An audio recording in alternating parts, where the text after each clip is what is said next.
Vamos a continuar con lo que estábamos hablando, que era, por eso se llama la clase de Vilna a Shanghái, un milagro judío. Habíamos visto cómo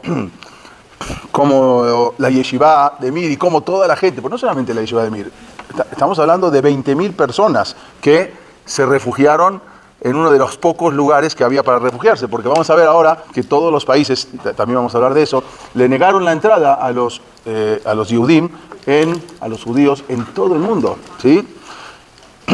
No solamente en Alemania, sino que de donde iban, en muchos lugares vamos a hablar un poquito de eso. Habíamos hablado de que se escaparon, llegaron desde Rusia hasta al principio llegaron a lo que era Japón, a la ciudad de Kobe.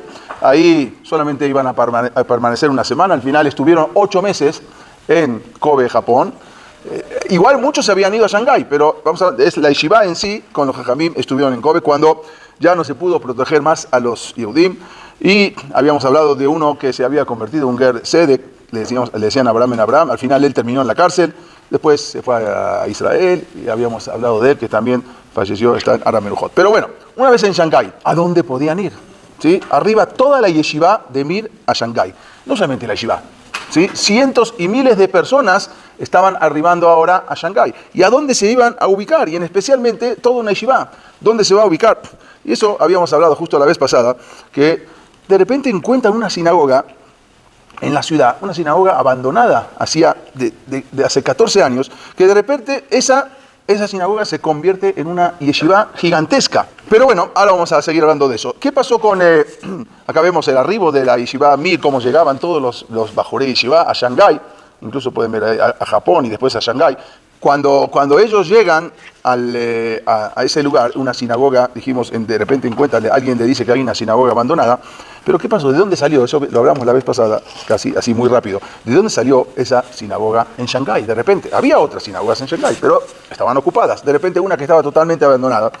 En Shanghái había una situación que los Yehudim empezaron a llegar desde el siglo XIX. Estamos hablando de los años 1800. Los primeros que habían llegado eran los sefaradim, que habían llegado de Bagdad, porque tenían negocios y llegaban a Shanghái. En su mayoría, como dijimos, eran comerciantes de Irak.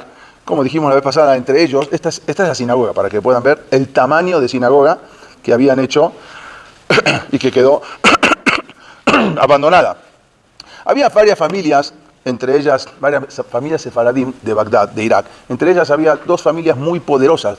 Una era la familia Kadori, que incluso él fue el que donó también una sinagoga espectacular en Oporto, en Portugal. Esa sinagoga también él la había donado la familia Kadori. Y ellos eran real estate, se dedicaban a todo lo que es construcción, y justamente en esa época era el boom, la explosión de la construcción de todo el real estate ahí en Shanghái, que se empezó a crecer. Y ellos también habían hecho varias sinagogas.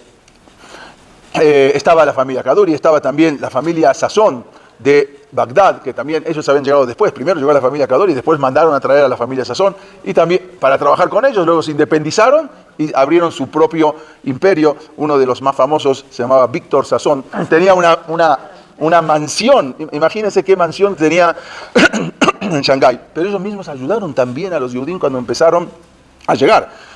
Uno de los que trajeron para trabajar con ellos era también un niño huérfano que se había salido de Bagdad, se fue a vivir a Mumbai, hoy en día en la India. Después murieron sus papás y después se los llevaban a trabajar con ellos. Y al final también se independizó y empezó a construir todo su imperio. Este señor se llamaba Silas Hardum. Él había nacido en 1851, una familia, como dijimos, muy pobre, y después se trasladó con una familia Sazón para trabajar en sus empresas, ayudarlo en la administración. Era un joven muy capaz, muy inteligente, que fue a trabajar con este señor Víctor Sazón. Esta no es su esposa. Hizo muchas misbot porque ayudó muchísimo a la gente, a los Yehudim y a todos los que venían, los judíos que venían, no solamente a la yeshiva, sino a todos los judíos que venían escapándose de Alemania, de Austria. Kaduri, Víctor Sazón, o sea, ellos, las 3 familias, había otras familias, pero ellos eran los más, pero eran incluso hasta hoy en día son los dueños de los hoteles Shangri-La y de los hoteles más importantes en Hong Kong, y en Shanghái, y hoteles, varios hoteles, no solamente. Eran familias muy... Después vino cuando levantó el Imperio Chino, se fueron, después volvieron, hay toda una historia. Bueno, este señor, Silas Aharon, él se separó, empezó con su negocio inmobiliario y empezó a comprar en una calle que luego se hizo la calle más famosa, era como, vamos a decir, la Quinta Avenida, y él cuando ya apareció esa calle ya tenía un montón de propiedades ahí, y este señor se hizo muy, muy rico, pero sucedió algo inesperado. ¿Por qué? Porque un día sueña con su papá, que ya había fallecido en Bombay, en la India, había sido enterrado allí, y sueña que viene en sueños y le dice que quiere que construya una sinagoga. Ya hay 4 o 5 sinagogas grandes, una sinagoga, pero ¿con qué público tú construyes? Y este señor, como estaba muy alejado de la religión, muy alejado de todas sus raíces, por lo menos quería hacer algo como que para compensar, incluso no se había casado, se había casado con una mujer de Indonesia, y no tuvo hijos y adoptó un montón de niños, pero él quería hacer algo en honor a sus ancestros ortodoxos. Entonces, en un aparentemente acto de locura, mandó a construir una enorme sinagoga. ¿Para quién? No se sabe para quién, pero él mandó a construir una enorme sinagoga, algo muy, muy grande, que una sinagoga, y la puso en nombre de su papá, que se llamaba Aharón. Entonces la sinagoga le puso Bet Aharón. Él era un magnate también de los negocios, acá lo vemos con su familia, era completamente asimilado, por lo tanto encargó para que construyan esa sinagoga durante la última época de su vida. Bueno, esta sinagoga, este Bet Knesset, se terminó de construir en 1927. Todavía había Yehudim, pero no era el grosso de los que vinieron en ese momento. Incluso había un periódico inglés, el Daily News, que él dice que acerca de cuando fue la inauguración, describiéndola como una impresionante obra arquitectónica, algo distinto a Shanghái. Bueno, la sinagoga, como dijimos la vez pasada, contaba con 252 lugares, aparte tenía Estrat Nashim para las mujeres, y contaba con un enorme comedor y 2 cocinas, 2 enormes cocinas. ¿Para quién? El papá le dijo que la haga y la hizo. Él también había, como dijimos, adoptado muchos niños. Niños no eran judíos y niños judíos también escapados que salían de Rusia, que eran huérfanos. Al final, este señor, Silas Aharon Hardun, que también eran originarios de Bagdad, de Irak, falleció. Él fallece y nunca tenía, su interés nunca había sido construir una yeshiva para que venga la yeshiva. Y construyó una Bet Knesset, pero nunca se imaginó, y tampoco era su interés que vengan ahí a estudiar el Talmud y nada, porque él soñó. Y en ese momento, cuando él muere en 1931, él tenía la fama de ser el extranjero más rico del este de Asia. Incluso hasta había sobrepasado a sus antiguos patrones. Bueno, más adelante, como sabemos, hay una estatua de él. Más adelante, en 1941, como dijimos, en plena Shoah, cuando la yeshiva de Mir huyó en todo este trayecto, un trayecto impresionante, aparte un trayecto en invierno y pasando por toda lo que era el frío de ahí de Rusia, cruzando prácticamente todo Rusia de punta a punta. Entonces, había llevado a casi 2000 alumnos, maestros, no todos de la yeshiva de Mir, estamos hablando de yeshiva de Mir, eran 200, pero bueno, y mucha gente que también se lograba subir a los trenes y salían. El problema es que cuando llega toda esta yeshiva, entonces, ¿a dónde van a ir? Ahí se dieron cuenta que esa sinagoga estaba abandonada y se instalan ahí increíblemente. Eran 252, como dijimos la vez pasada, entre alumnos y maestros y rabinos, eran los que llegaron y se instalaron en esa yeshiva, en ese lugar. Otros se instalaron en otro lugar. El mismo número de lugares que tenía. Algo insólito, nunca se usó. Hicieron una inauguración, se cerró, 14 años cerrada, y de repente se abre exactamente con el mismo número de cupo de alumnos que habían llegado. Incluso las cocinas servían para alimentar a todos los necesitados, porque de ahí hacían comida para repartir a toda la gente. Tenía un amplio Betamidrash, un amplio lugar para sentarse a estudiar Torah. Esta es la sinagoga. Esto cuando llegaban, estudiaron casi 5 años. Esta es, por ejemplo, acá vemos la yeshiva sentada adentro del Betamidrash. Hubo grandes jajamim que salieron de ahí. Después vamos a hablar de eso. Rab Haim Shmulevich salió de ahí en un rab muy grande. O por ejemplo, Rabbi Yehezkel Levinstein, el Mashgiach de Yeshivat Mir, también salieron de ahí, estuvieron ahí. Varios jajamim muy grandes que estuvieron en ese lugar, en esa famosa yeshiva. En ese momento fue tanta la fuerza y el empeño que habían puesto los alumnos y los rabinos, que su valor potencial como líderes de la Torá aumentó considerablemente. O sea, algo impresionante. Muchos de los jóvenes que allí estudiaron Luego, cuando más adelante dijeron que no hubo una época tan buena en toda la historia de la Yeshiva Mir como esos años que pasaron en Shanghái. La famosa Yeshiva Mir, en verdad, hoy en día hay en Jerusalén, una yeshiva muy grande, y hay en Estados Unidos. Pero esa famosa Yeshiva Mir brilló en Jerusalén, en Estados Unidos, en Estados Unidos también, pero en Shanghái mucho más. El potencial que sacaron. Por eso es porque no es sorprendente que varios de los principales rabinos de esa generación, tanto en Estados Unidos como en Israel, hayan sido los que estuvieron en Shanghái. O sea, de los principales rabinos son los que estuvieron ahí en Shanghái. Es algo impresionante. Pero ¿qué pasó? Para adelante un poco, ahora vamos a volver al tema. Cuando la guerra acabó, y después de la rendición de Japón en agosto de 1945, comenzaron a partir en pequeños grupos, pero sucedió que, ¿qué pasó después más adelante? ¿Qué pasó con esa sinagoga? Cuando ya en 1946 ya terminaron, porque al principio no se podía, aunque terminó la guerra, todavía no había manera de salir, no había barcos, era muy difícil, hasta que después fueron saliendo. Pero ya después más adelante, cuando acabó, terminó, ¿qué pasó con esa sinagoga? Se vació. Pero ¿cuál es el destino de esa sinagoga? El destino era que estaba hecha del cielo para albergar a esa yeshiva. Porque cuando se terminan de ir la yeshiva, la sinagoga se cerró, ya con los últimos que se fueron ya después en 1949, y permaneció otra vez abandonada hasta 1986, que fue demolida para construir ahí un edificio de 22 pisos. O sea, la sinagoga fue hecha exclusivamente para eso.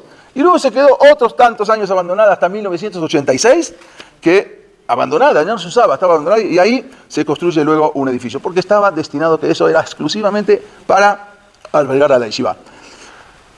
A esto se le puede llamar una locura de este señor Silas. Al principio, cuando dijimos era una locura, ¿qué está haciendo? Realmente esto fue lo que se llama Ashgaha Pratit, la providencia divina, que estaba preparando del cielo un sitio para poder albergar a todo el plantel de la yeshiva. En verdad, tenemos que saber que no hay leyes de causa y efecto, sino que hay continuamente un dictámenes de Dios, de la providencia divina, que constantemente nos va guiando y nos va acompañando el camino. Nos van preparando el camino, nos van mostrando qué tenemos que hacer. Tenemos que ser inteligentes y saber diferenciar y entender eso. Pero ¿qué pasó con este señor que hablamos la semana pasada? ¿Cómo terminó? ¿Qué pasó con su Sugiara? Hablamos, él que hizo todas las visas, que mandó, que salvó a muchísimos.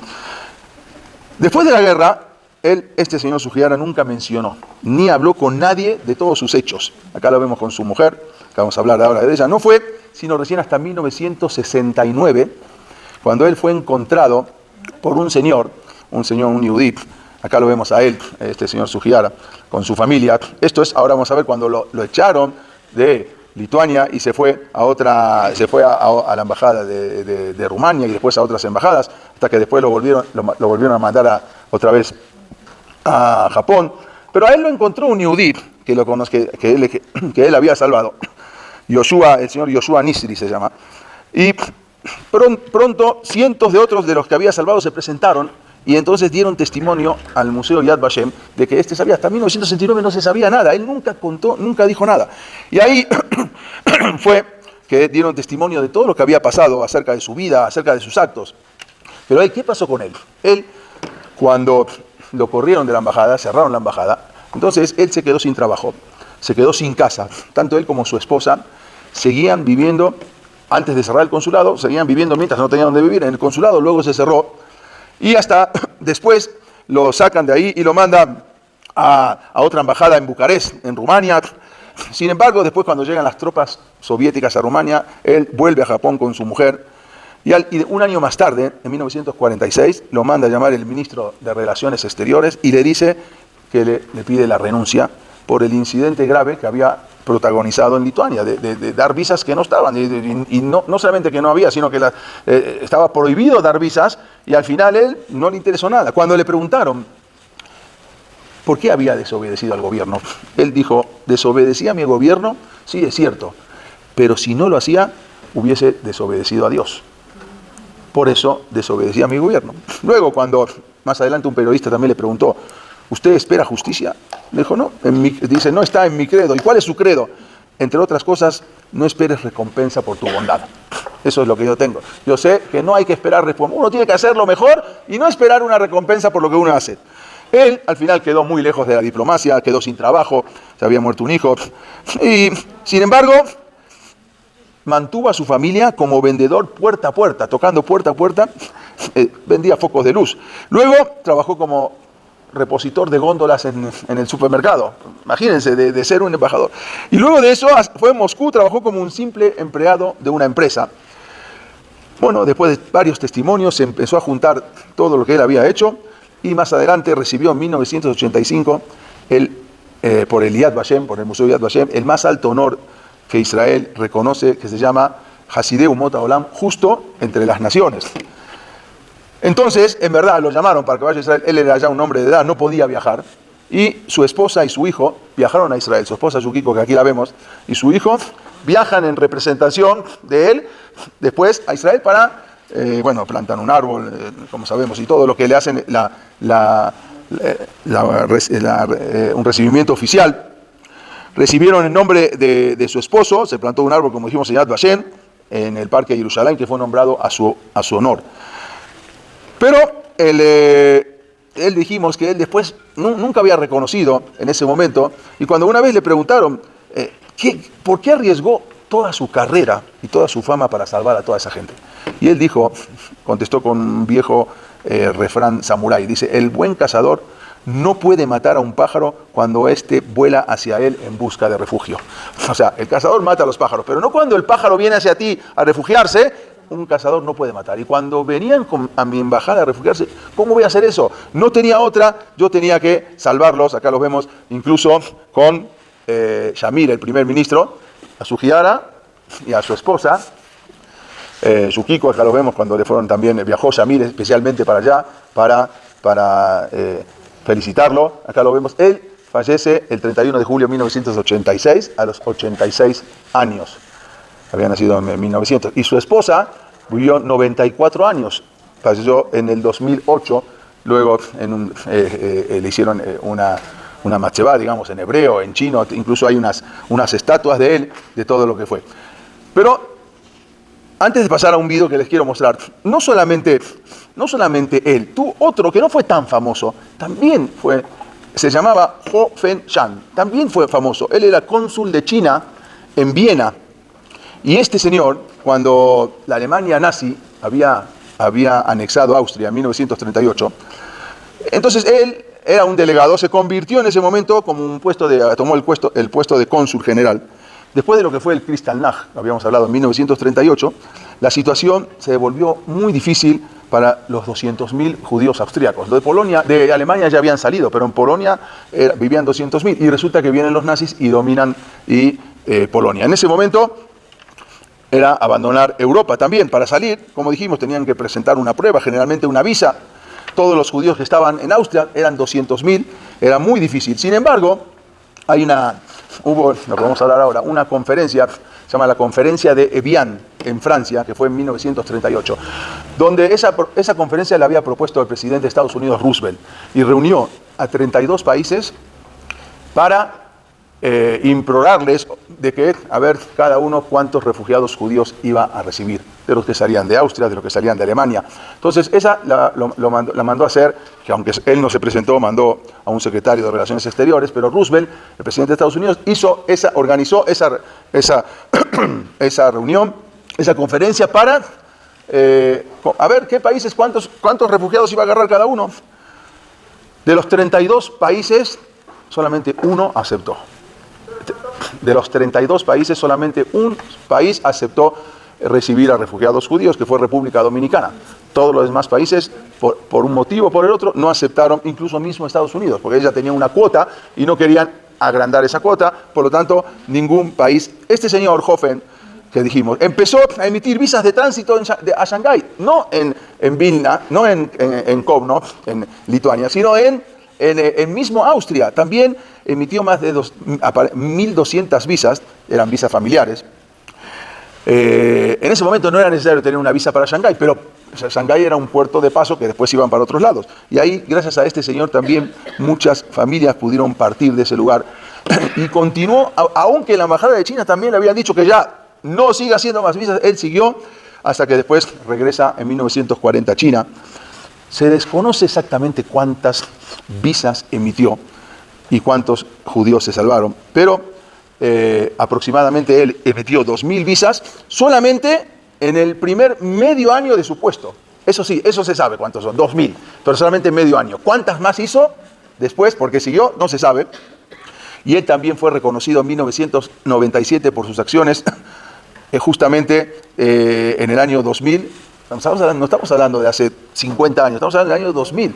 Y ahí el Yad Vashem también lo reconoció a Hofen Shan justo entre las naciones. Les voy a mostrar un video de un poco entender. Es un video de una tráiler de una película, que la película se llama No Deseado. Ahora vamos a ver.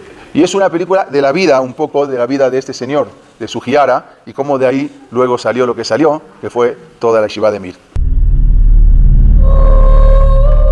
The papers, the only reason I'm here today alive.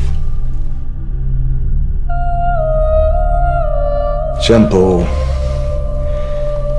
gave us our lives back. We will never forget. Though the world may forget, we will always remember.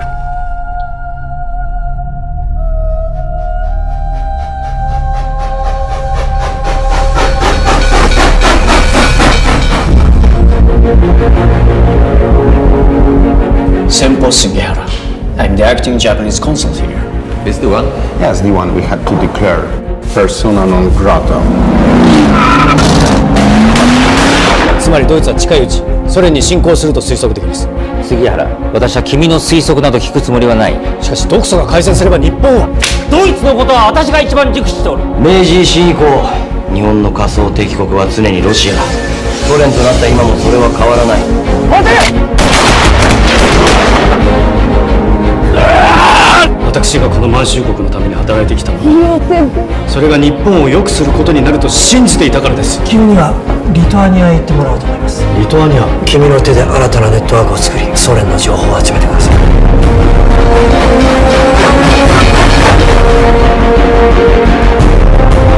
So, do I get the job? I would say you are a spy sent by the Polish government. 不可侵条約を結んだ独ソの本当の狙いは東ヨーロッパを分け合うことでしょう。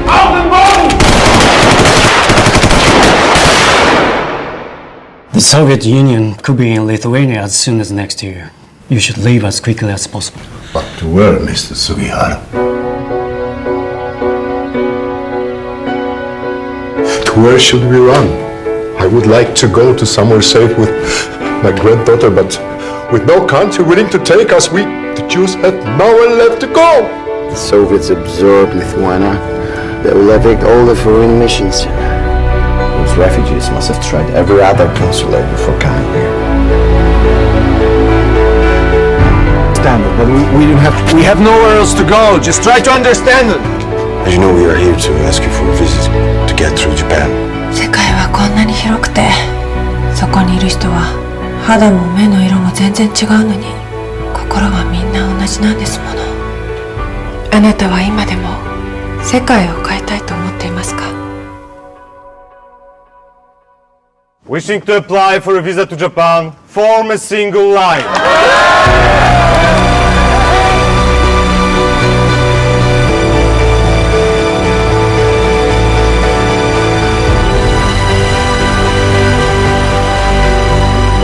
However, if you issue visas against your government's order, you will be finished as a diplomat. This is just a visa.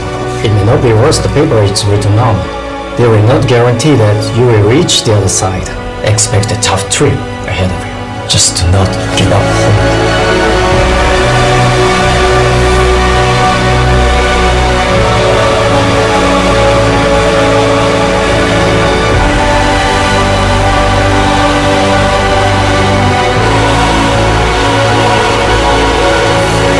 I want you to have this. There's a list. A list of the lives that you have saved. The world is a wheel that goes around. Hitler may be on top right now, but one day the wheel will turn and he will be at the bottom.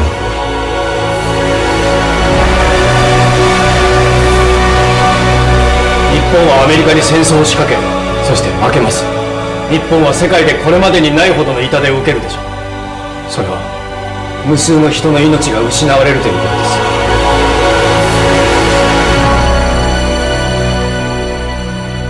です。So many people. Your visa saved hundreds, no, even thousands of lives. They have spread out around the globe and are now living their lives to the fullest, bringing forth new generations in perpetuity. Senpo, allow me to say this.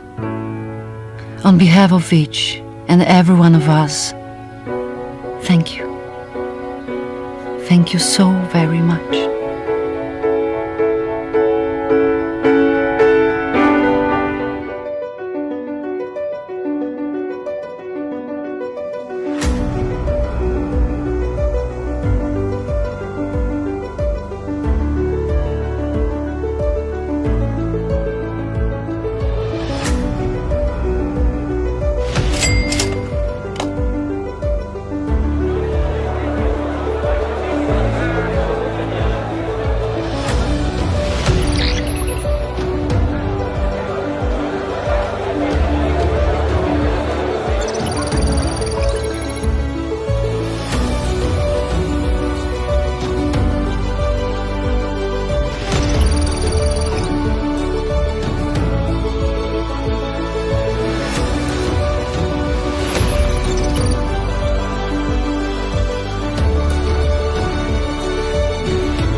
Bueno, eso es nada más un poco para que entiendan lo que salió de todo esto. O sea, lo que es, dónde debe estar en este momento este señor, en qué Olam Abba tiene que tener de salvar, y toda la Torah que se estudia en las yeshivot. Estamos hablando solamente en Israel, hay casi 9.000 alumnos, 6.000, 7.000, más aparte en Estados Unidos. La yeshiva de Lakewood, creo que me dijo eso. Hubo una, como dijimos antes, hubo una conferencia en 1938 que lo había hecho el presidente de Estados Unidos, Roosevelt, para poder recibir, como dijimos, casi todos los países menos uno rechazaron. La conferencia se hizo del 6 al 15 de julio de 1938, que era para poder, a ver qué países iban a aceptar a los judíos, a los refugiados judíos que estaban huyendo de la persecución nazi. La situación era terrible. Incluso el único país que aceptó fue República Dominicana. A pesar de que en verdad Shanghái se encontraba a más de 7.000 kilómetros de Alemania y de Austria, con todo eso dijimos, más de 20.000 judíos pudieron huir y escaparse y refugiarse en la ciudad de Shanghái. Pero, ¿qué pasaba en ese momento? Ya vimos qué pasó con Sugiara, ya vimos qué pasó con lo de la Yeshiva, pero ¿qué pasaba? Así nomás lo recibían y ya no fue tan fácil. En 1937, los invasores japoneses habían tomado la ciudad de Shanghái. Shanghái hoy en día es China, pero en 1937 Japón tenía un ejército muy fuerte y se apoderó de la ciudad de Shanghái.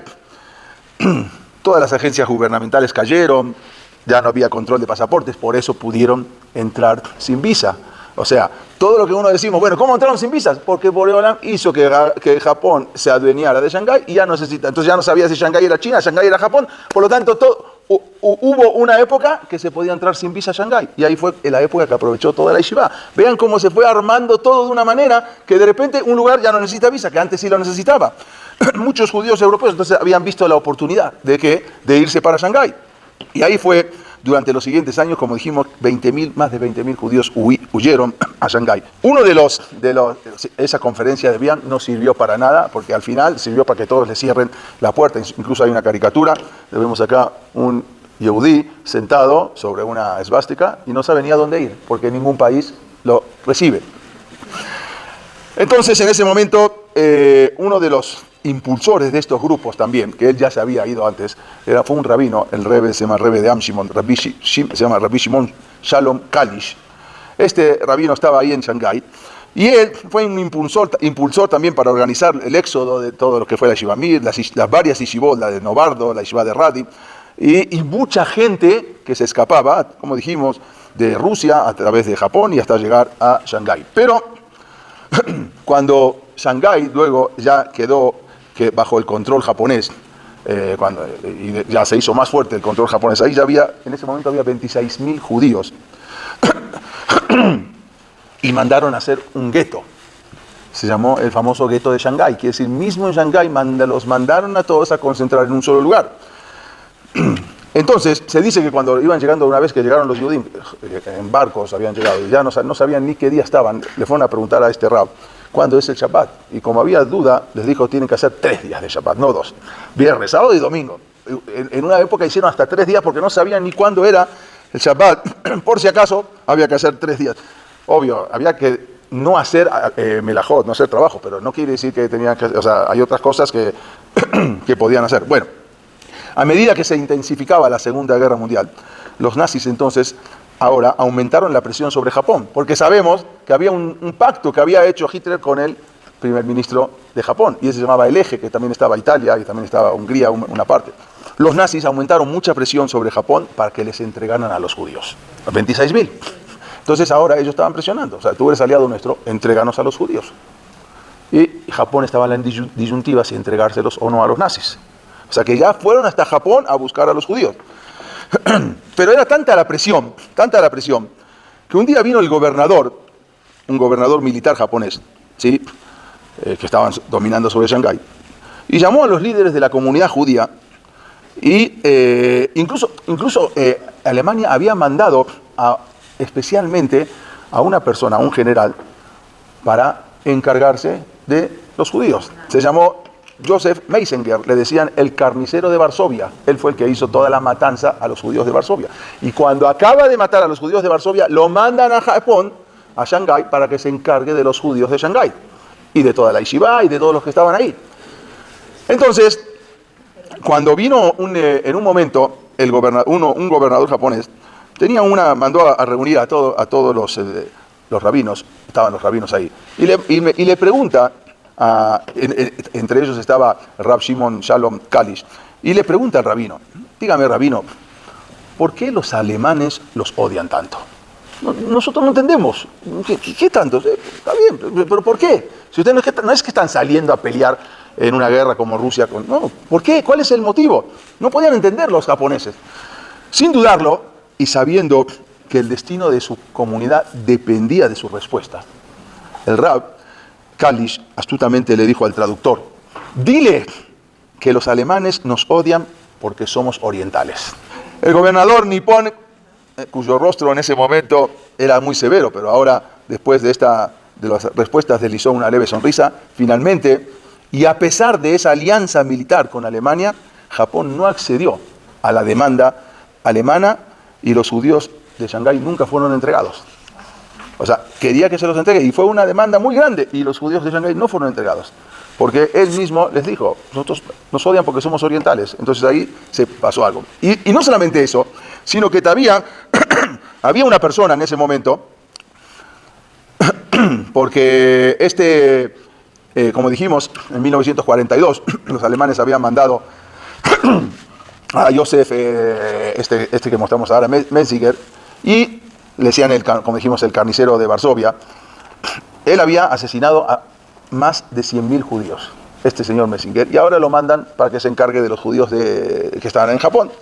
Y este señor propuso a los japoneses, como era muy difícil, ellos dijeron, no, nosotros no queremos acá poner campos de exterminio, entonces les propuso otra cosa, les propuso subir a todos los judíos a los barcos y en la mitad del Pacífico hundirlos. Si no podemos matarlos en cámaras de gas, por lo menos vamos a hundirlos en barcos. Entonces les propuso eso y nosotros pagamos los barcos, nosotros nos encargamos de todo. Y los tentó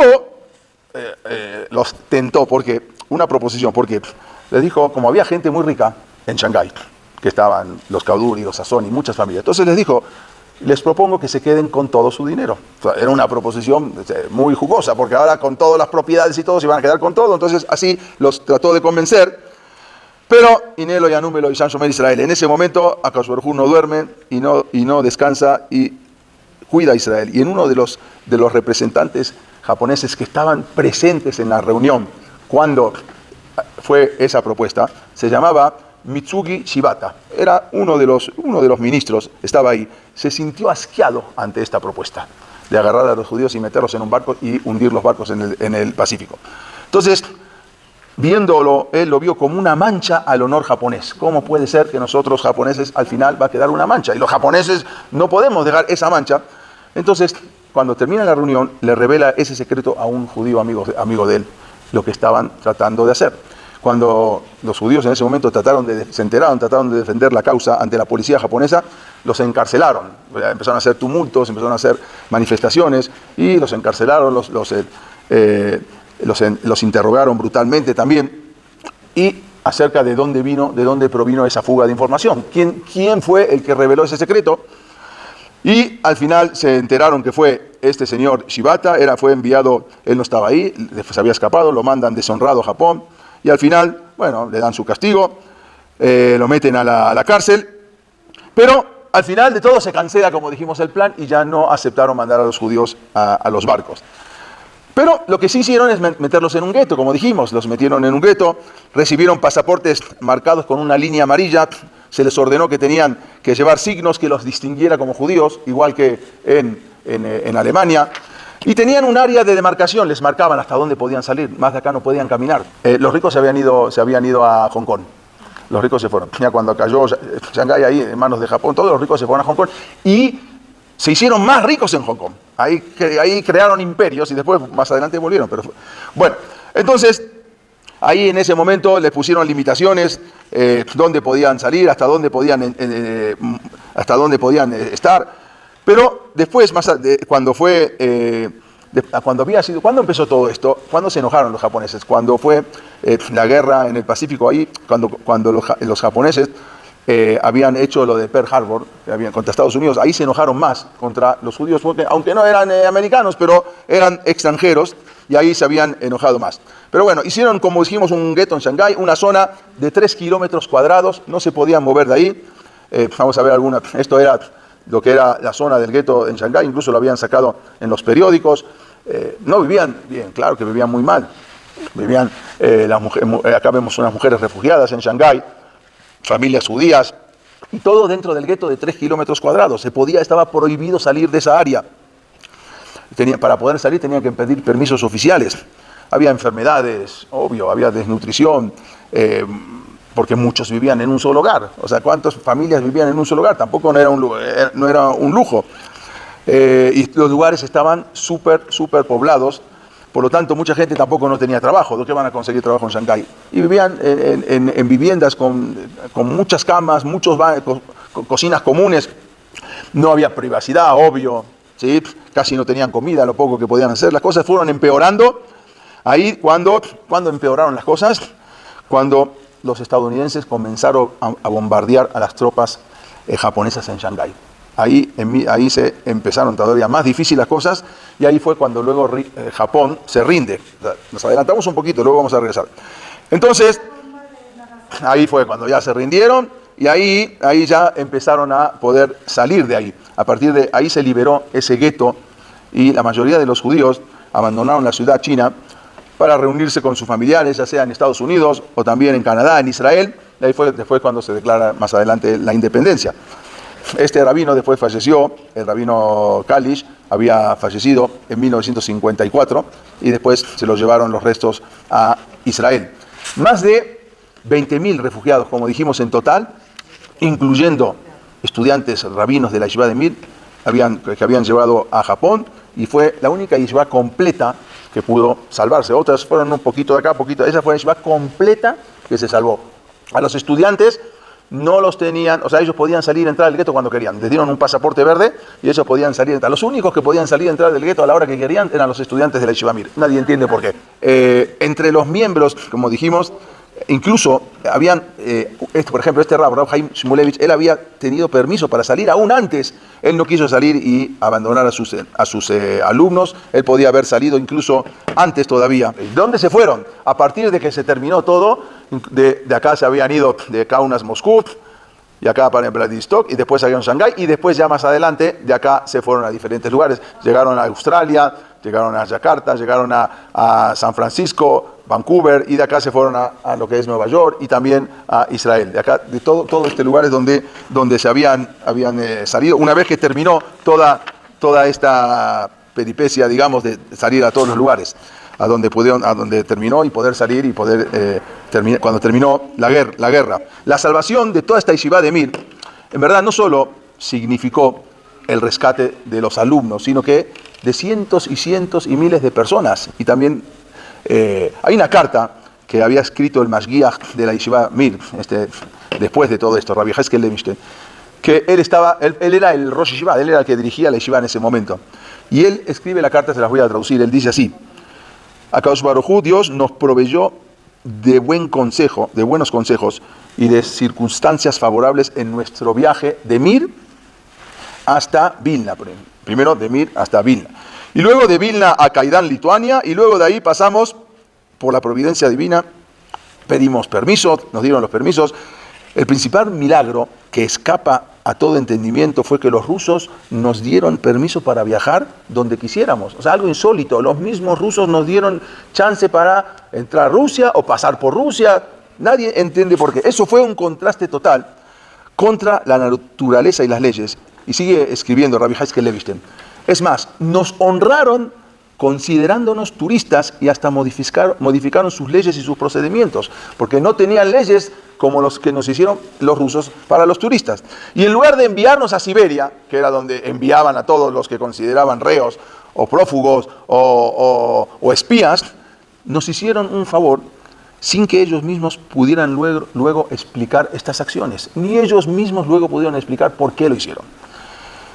No solo se salvó toda la yeshiva, sino que los alumnos obtuvieron una inmensa fuerza espiritual, gracias a la atmadá, a la perseverancia en esos tiempos difíciles, y a la fuerza y el empeño que pusieron todos esos alumnos y los rabinos. Su valor potencial como líderes de Torah aumentó de manera impresionante. Y ahí estudiaron con una dedicación y un empeño tan grande que muchos, como dijimos antes, dijeron que nunca hubo un empeño y una fuerza tan grande para estudiar en toda la época de la yeshiva como en esa época. Algo impresionante. Por ejemplo, él cuenta que ahí se había establecido un gueto.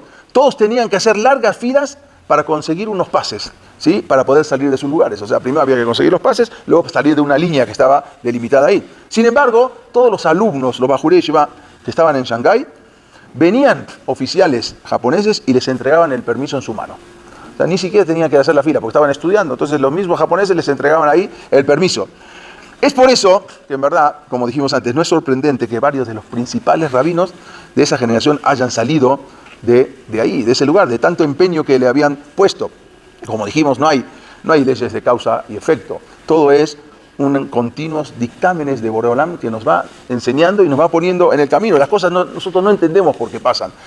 Tenemos que tratar de averiguar. No sabemos.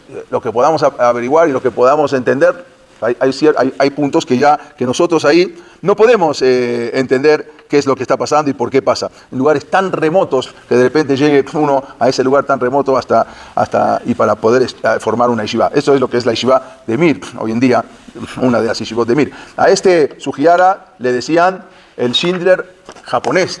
Pero vean la diferencia de Sugihara al famoso Schindler. ¿Sí? Nada más vean cuántos salvó Schindler, 1.200 vidas, y Sugihara salvó de 2.000 a 10.000. Y la película la hicieron por Schindler, no la hicieron por su... Bueno, ok, quiere decir que fue algo impresionante lo que él hizo de la yeshiva de Mir, como era al principio y como es la yeshiva de Mir después. Fue algo impresionante lo que pudieron en ese momento, el milagro de lo que sucedió en ese momento. Y quiero terminar con una carta que apareció hace unos años en un periódico italiano, se llama Il Foglio.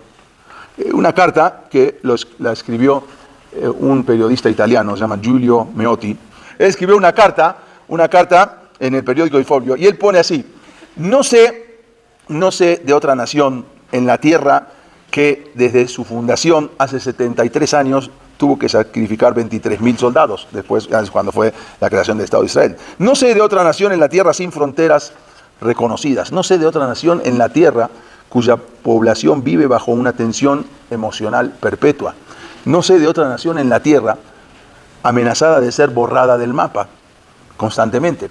No conozco de otra nación en la tierra tan amenazada por boicot en todo el mundo. No conozco y no sé de otra nación en la tierra donde los ganadores tienden a perder guerras. O sea, al final ganan y encima le quitan territorio. No sé de otra nación en la tierra que provee a su propio enemigo de agua, electricidad, alimentos, armas y tratamientos médicos. No sé de otra nación en la tierra donde sus huéspedes en visitas oficiales pronuncian palabras irrespetuosas y ofensivas en contra de su anfitrión. O sea, van a Israel mismo. Pero tampoco sé de otra nación en la tierra que haya registrado tantos milagros.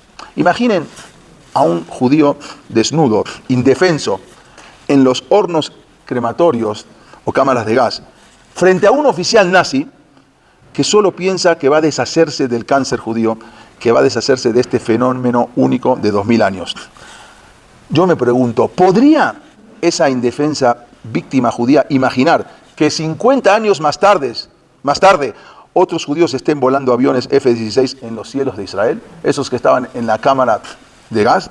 ¿Podría esa indefensa víctima judía imaginar que la población actual de judíos en Israel sería 9 veces mayor que la de 1948, año de la creación del Estado de Israel? ¿Podría esa indefensa víctima judía imaginar que Israel es mucho más feliz que todos los países europeos? Algo insólito. ¿Podría esa indefensa víctima judía imaginar que Israel tiene la mayor producción de publicaciones científicas per cápita del mundo? ¿Podría esa indefensa víctima judía imaginar que Israel produce el mayor número de publicaciones de nuevos libros en el mundo? No existe ni un país en el mundo que produzca tantos libros como Israel. Es una nación muy chiquita. ¿Podría esa indefensa víctima judía imaginar que Israel es la nación cuyos académicos producen más documentos científicos por habitantes que en cualquier otra parte del mundo? ¿Podría esa indefensa víctima judía imaginar que Israel es la nación con un modelo de absorción de inmigrantes único y más grande en la tierra? No existe ni un país que pueda absorber a la diáspora como absorbe Israel. Desafortunadamente, dice, usted no va a encontrar artículos que hablen bien y de la superioridad de Israel en los medios de comunicación. Ahí no se va a encontrar. En la conciencia del mundo, la palabra Israel debe ser equiparada con miedo. Israel acaba de salir de otra guerra contra terroristas cuyo valor es inferior a la de los animales. ¿Sabe usted de cualquier especie animal que ante el peligro se refugie de sus propios hijos? Pero el Estado judío una vez más demostró al mundo qué es lo mejor que la humanidad tiene para ofrecer.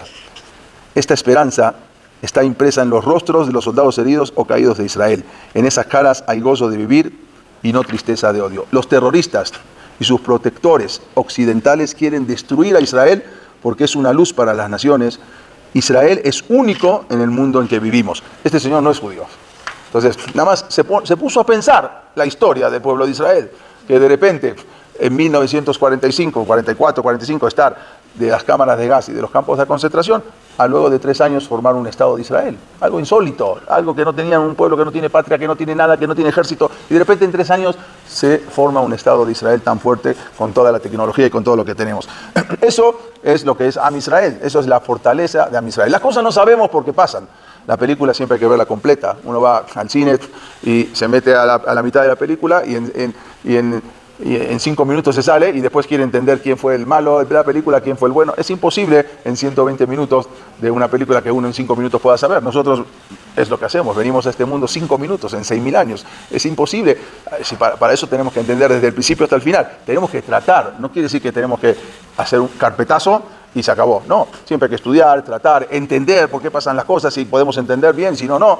Pero tenemos que vivir con esa emuná, que saber que también así como hubo holocausto, también hubo gente que se salvó, pero algo milagrosamente, algo si uno se pone, no lo puede creer. A ver, ¿por qué este se salvó y por qué este no? No lo sabemos. ¿Está bien? Pero tenemos que ver que también hubo milagros impresionantes, sorprendentemente, que fue todo lo que es la Shoah, todo lo que es el holocausto. Besat Hashem.